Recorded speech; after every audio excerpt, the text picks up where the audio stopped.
Wrapping things up here from McCormick Place, we've heard from all the Big Ten coaches. It's time now to hear from the commissioner of the Big Ten, Jim Delany. Appreciate you joining us, Commissioner.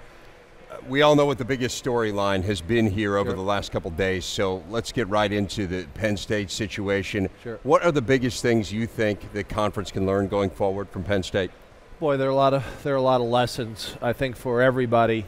I think the most important thing is that all of our sports, our football teams, our basketball teams, all of our Olympic teams are sponsored by universities. And so when they're presented, I think that we have to, have the support of the public in that sponsorship. And to have that support, I think that the coaches, the players, the administrators, and the executives all have to be mindful that these teams and sports are sponsored by universities, and they have to be integrated with universities, and they have to have university oversight. And I was talking to our coaches yesterday, and I said, when all of you were hired, the first question that you were probably asked are, how do you fit with the university? What's the fit? Can you compete here? Can you succeed here? And how do you fit? Do you understand who we are and how we do our business? And I think, that's got to be a question that is asked about every 5 years, because just because someone has success doesn't mean that they don't have to fit the university. Right. It's not about the university fitting the coach.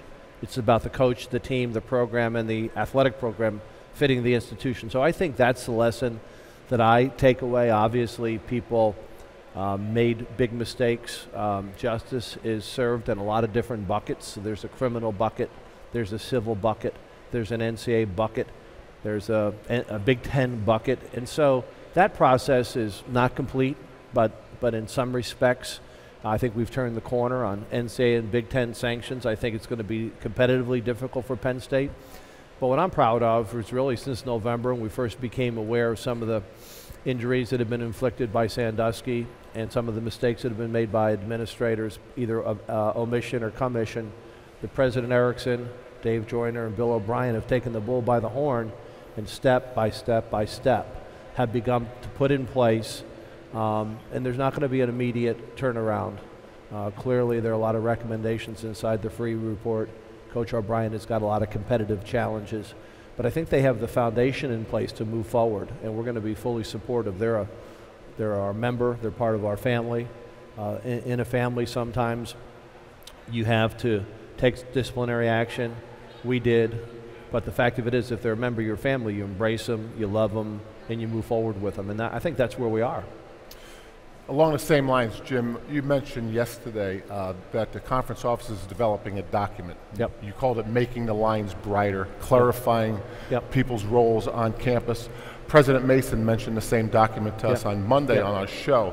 Can you be specific? Can you tell us some of the specific issues that document's trying to deal with? Yeah, I think I can. I think what it attempts to do is clarify roles. We're in a public university or even in a private university, all of the original authority is probably lodged in the trustees. The trustees delegate that authority for day-to-day operations to a university president.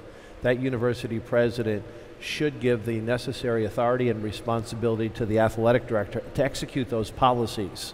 In executing those policies, there are various functions that occur. There's a function related to compliance. There's a function related to academic services. There's a function that's related to the admissions department. There's a function related to the dean of students with respect to conduct of all students, players, and others. There's a public relations function. There's a marketing function. And so those are things that are really not delegable.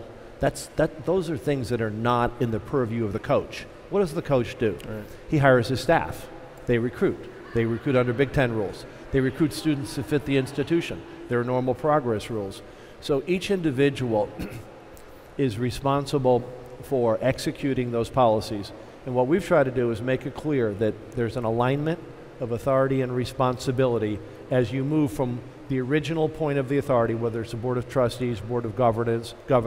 Some of them are elected, some of them are appointed, some of them are combinations, some of them are small groups, 8, some of them are large groups, 40. But that the president and the chancellor is given the authority to do what's right, that authority is then delegated to the athletic director, who then works within a community of people, each of whom has assigned responsibilities and roles.